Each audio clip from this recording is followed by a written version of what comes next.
this time, it's my series. Was it my series last time? What was the last one we did? I don't remember. We've been bouncing back and forth. But we might have mentioned it last time, but get on camera. But last time, I told you that I was going to have you read The Remarried Empress. So this is recently out by T.H.E Press. I have volumes 1 and 2. So I did have Knick-Knack read both, volumes 1 and 2. And we're going to discuss it. This is part 4 in our Villainess series of books. They're not actually a series, by the way? No. But I'm having him read like kind of an assortment of really popular Otome reincarnation and Villainess mangas. And then hopefully we'll make a bigger episode kind of nearer to the end of summer about how we feel about the different tropes, how the genre's evolved, like what feels like too much at this point, because there's a lot of them now, obviously. Like, I've read literally hundreds, and Knick-Knack hasn't read that many, but, you know, with you reading at least 5 or 6 of them, you'll have a pretty good scope of kind of newer stuff, older stuff, you know, innovative stuff, things that are borderline, but not quite. I don't think I would group this in the same place as I would group the others. A lot of people, so here's the thing though, a lot of lists online will. And it's because it's because it's got a very similar vibe. But for me, this has like the same energy as trying to list like Don Machi as an isekai. Well, people still try to count Inuyasha as an isekai. Oh, Inuyasha, that's arguable. Don Machi, they're wrong. Either way, it's part of the video discussion I want to have later. Because even if we don't group this in the same way, maybe this is the alternative way to go. But is it? Anyways, that is not a discussion for this video. This video, we're just discussing the first 2 volumes of The Remarried Empress. So it's my series, obviously. The fact that I have 2 books in paper shows that I'm really a big fan of it because I have been reading it on Webtoon. I'm caught up on Webtoon currently. It's on a season break. Volume 3 is coming out soon, and Volume 3, I believe, is going to take us up to the end of Season 1 or Season 2, whichever one's currently finished. It's on a long hiatus break right now because the author's health is not super great, the artist who's drawing it. So they ended the season a little early, and they're taking like an extended break. So I'm hopeful that they will be back. So is this soon. manhwa or manga or manhwa original, or is it a light novel original? I do believe it's a web novel or light novel original because this is the art adaptation. You know, I'll check, but I do believe I could be wrong. I could be entirely wrong. Don't get me wrong about that. Because I first found it on Webtoon.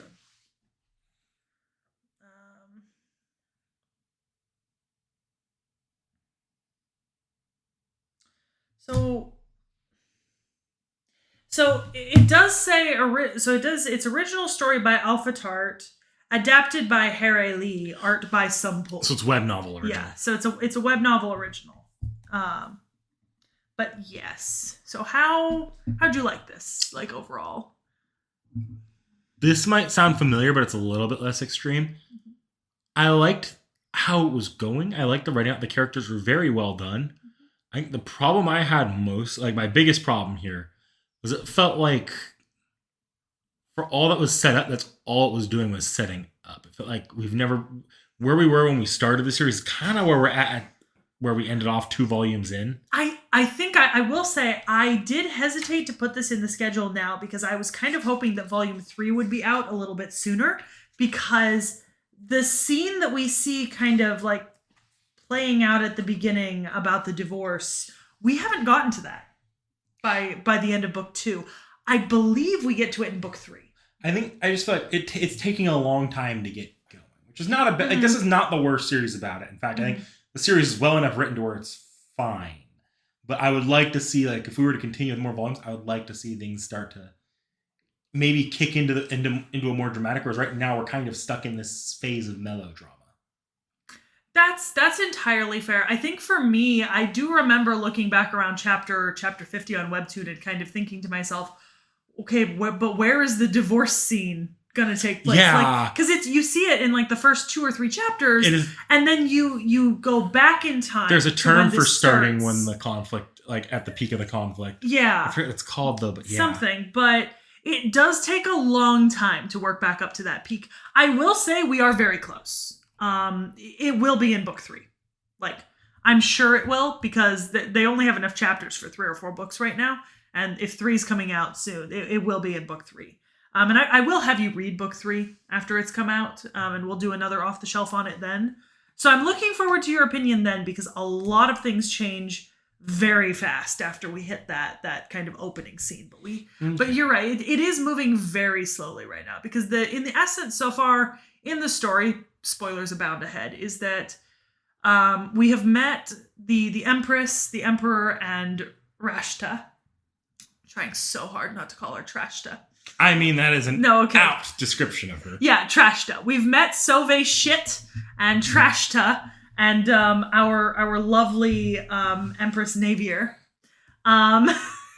So one thing I think this story does interestingly is at the start of the story, you can almost excuse it as just a unreliable narrator or from the perspective of the Empress. Because there's a lot of areas where you can give Rashta and the Emperor, you can give them a lot of benefit of the doubt here. Like, the Empress even says it's not unexpected for the king to take a consort. Yeah, and even she mentioned, she kind of like, did he bring the woman in? Was he just trying to be helpful? Like, well, even she's not fully convinced that, like they make it very clear in these 2 books that affairs are not they're not beloved, but they're kind of expected in this society. Yeah, well, the Emperor and Empress have been engaged since a young age. Yeah. They married very young, and she was trained to be Empress of an empire. So her job is more bureaucratic than anything else. Like, her marriage is one of a bureaucratic nature. And throughout the first 2 volumes, it appears that these 2 people definitely did at one point hold some affection for one another. Not love, certainly. It doesn't seem like they had a big falling out as much as they just kind of personally drifted from each other. Exactly.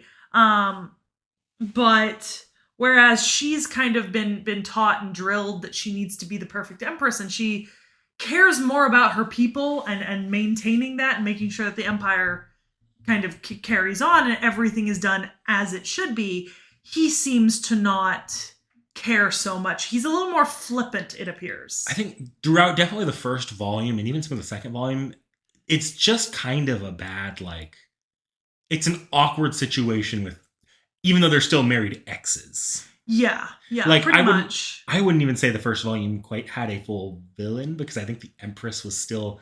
The Empress, Rashta, and the Emperor were all kind of neutral as far as the jabs they were taking at each other. Yeah, no, she fully was not. She was not particularly...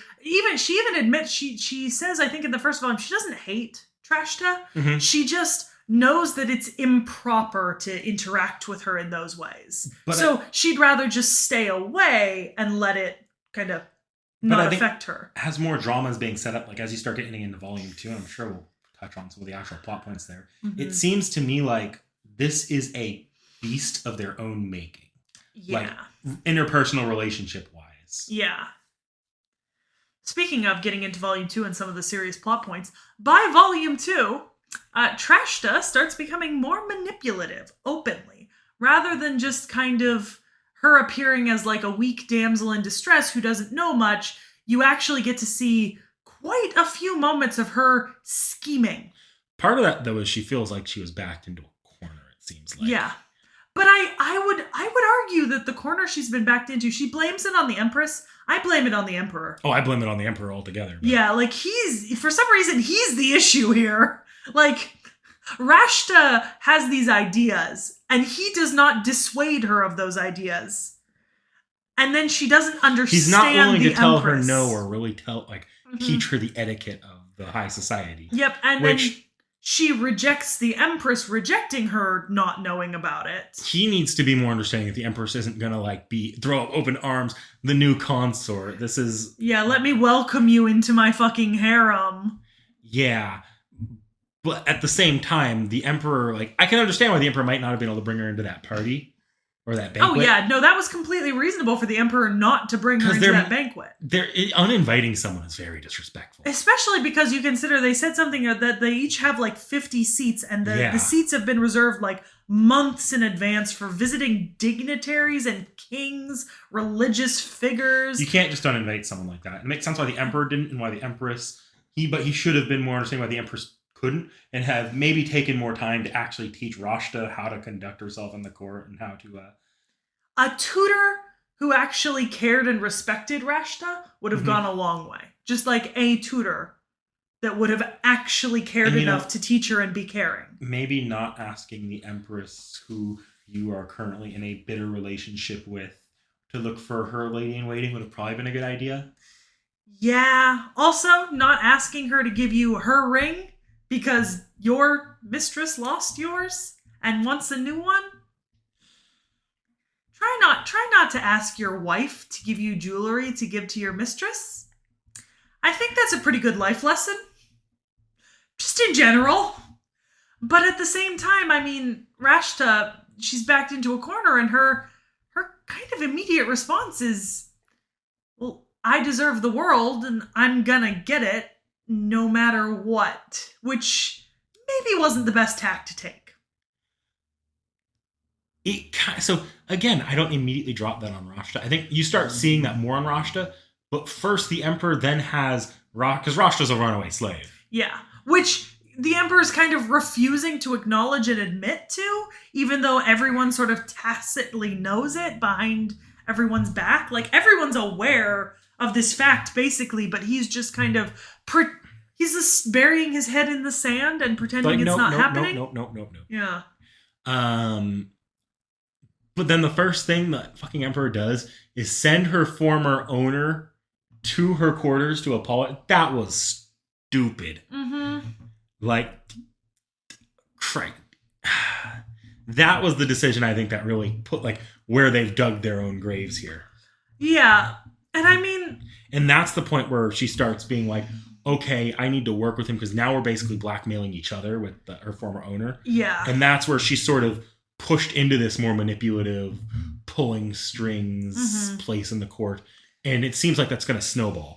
Yeah. And I think the biggest thing to understand here is that the Emperor had the ability to prevent this. So many times. So many decisions could have been made to stop this from happening. Now, what's not on the Emperor, what is fully on Rashta, is Rashta's inability to agree with the boundaries the Empress is trying to set. Also her unwillingness to learn. Yeah. Like, let's be honest, she has demonstrated by the end of the second volume that she is abjectly unwilling to learn what she is missing, and she wants people to adjust to her, as she doesn't think it's her job to learn to fit into society. Which, it's all well and good to want to be unique and different, but to demand the entire world cater to your whims and your way of outlook, especially in the context of this, like a very stratified kind of hierarchical society with like a very strict class system, and it appears a caste system. You cannot barge into the palace and demand the respect given to the Empress while disrespecting the Empress and every single other noble at court. Including a foreign prince, high prince. That scene where she lies to his face because she's jealous that the Empress is friends with him and she doesn't even know it's the Empress properly. She just knows that the Empress is on good terms with him and the Empress isn't willing to share him with her. She's like incapable of like... Which you already got you already got this woman's husband, the emperor of this empire, and you're quarreling over the fact that the prince of a neighboring kingdom seems to have taken a liking to your what's the counterpart for mistress? It's not master in this context. Your lover's cast-offs, to be honest. Are you really that desperate? Like you've got to know that she could literally never act on this. Like the Empress has to be so incredibly careful because she cannot act on this friendship that is forming beyond being friends. Yet Rashta is just kind of going around flaunting her own illicit relationship. And almost starting an international incident because the Emperor thinks that the prince is lying to him because he wants to take Rashta's word. Mm-hmm. And not only that, you get the interaction between that grand vizier of the country, the foreign country, who literally goes up to the empress and is just like, "Are you gonna let them treat you like this? In my country, the empress equivalent would have beheaded that woman if she dared to flaunt herself like this." Because it almost seems like the empress and the emperor have, at least while they're married, have more or less equal power here. Yeah, in different ways. It seems like she basically handles all domestic affairs and he handles international affairs. But at the same time, she's also organizing like the International Trade Council and meetings. But she's also handling like the majority of the finances for so like she's doing a lot. Like, I'm curious to see the direction this goes. Manstress. I have been informed that the counterpart of mistress is manstress. I'd be curious to see where this goes after the actual remarriage happens. Because, like, once that remarriage happens, I feel like there's a lot, like, this is going from domestic tension amongst nobility to international tensions amongst nobility. Also, can we talk about Rashta trying to get other women in high society ostracized by spreading rumors about them that are easily traced back to her? Like that Duchess? I love the Empress's reaction to this because she's like, "Oh, that's kind of normal. That's not a terrible tactic, but you're not doing it right." Yeah, the Empress is just like, "I see where you're coming from, but you could use some work." Also, please don't do that. That's a friend of mine. Yeah, literally. Like, that is a friend of mine, and she is a very nice person. Like, you can do that, but you shouldn't do it to the Empress's friend. Yeah, but no, Trashta doesn't care. I swear to God, Trashta's going to lead this society to war. This feels like a Helen of Troy kind of situation. Where it's like... all I am willing to say without spoiling you is there's a point where the story, like before the story, where the story ends currently, where I genuinely flip the switch and I personally think that Sauvé shit is so much worse than Trashta. In every possible measure of trashiness. I mean, you're seeing some hints here that he's just kind of got this, what I think cannot be wrong mentality. Oh, yeah. Like, he is incapable of second guessing himself here. Yep. But, God, it gets wild. And honestly, I can't wait for you to read more because I think one of the things I like about this series is that, like, most of the conflict between characters and in the story is political and interpersonal, which makes it it makes it a story that you can really sink your teeth into because you can consider motivations, like upbringing, like class stuff happening, hierarchical stuff happening, domestic and international relations, and sort of political spectrum, you know? So, I genuinely think this might be the closest manga or manhwa I've read so far to being Game of Thrones. Oh shit, yeah, so far. The only thing I think that Game of Thrones and House of the Dragon have done a little bit more tactful here, and I did bring this up with the pacing, I feel like we needed a few more moments of, like, higher tension in the middle here. Like, things that maybe aren't full, like, catalysts for complete collapse, but, like, that really begin to show the cracks more oh shit moments. Yeah, you know what I would have liked? A huge falling out when they went to the villa together. Something happening then. Whereas there, it felt like they were almost creating a more romantic scene at the villa. The villa felt confusing because, like, this entire time they're building up the distance, and in the villa, it almost seems like oh, there's maybe something to salvage here. Yeah, it seems like they're kind of going and they're interacting for a few days one on one. Rashta isn't there. Whereas we know from the prologue that that's just not happening. No, like no matter how much they rebuild, like any sort of trust at this point, it's not gonna fix itself. This felt very House of the Dragon to me. I'm glad it did, honestly. I think I bounce in and out of wanting more involved stories, and I think this is one that's held my interest really successfully. And I have to admit, it does pick up later on, which is why I'm excited to read more of it. Like, I have been eagerly awaiting for them to be back from hiatus. Like, genuinely, I check it like once a week or once a month. Like, because I don't know when they're coming back, but, like, I am always checking to see if there's a date been announced. Yeah, I think that just the one thing I'm missing right now is consequence. Yeah. which is why I am really excited to get books 3 and maybe 4. I'm not sure if everything that's left is going to get divided into 3 books or 4. But I know, like I said, a 3rd book will be coming out soon. I've already have it pre-ordered. It'll arrive. I think it'll arrive within the next month and a half or so. So, yeah. Yeah, so I guess that's it for this book. Yeah. My favorite character is Navier. Oh, wait, no, we forgot one last wrinkle here. The boy's a bird. The boy's a fucking bird.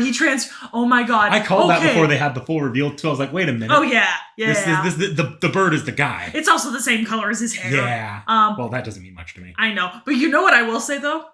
They really dragged out that bird plotline. I know. They dragged that shit out. They didn't reveal that far. plot twist formally until like towards the end of book 2. Oh god, yeah. And it like started back in like book 1 almost. That's it. I gotta say that boy has like a bird's brain. There's that part at the end where he's just like, the queen, where the empress is like, could you make me fly if you can fly? He's like, oh, you might be too heavy. Then he goes in as the bird and tries to lift her. I'm like, no, you're a moron. He's so fucking stupid and we love it. He is the literal definition of himbo. Yeah. Like you make sense for making the "you're too heavy" mistake. She probably understood it was just bad wording there. Yeah. But you don't literally go in as the bird and try to lift her. That was like the 0 brain cell moment. The other one was like awkward, maybe 5-10 brain cell moment. That was a 0 brain cell moment. Like just 0. Which really sucks because it's shown a few times that he does have brain cells. He just can't seem to use them all at the same time. Is he your favorite character? Yeah. Dipshit. That's what I've been calling him in my head. Dipshit. All right. Well, we'll be back with the next book on Off the Shelf. I do believe it's pre-planned. I don't remember what it is. Oh, I know what it is. It's Fate Month. That's what it is. We're going into Fate Month. It's Fate Month. Do we want to say it? Yeah. So, Fate, or the Case Files of Lord Elmway has always had a sister series released at around the same time called Fate's Strange Fate. This, as of when this comes up, we should be approaching the release of the anime special, so we're reading the book ahead of that here. So yeah, look forward to seeing the book, that first volume on the channel. I'm kind of excited. I haven't read it yet. So. Yep.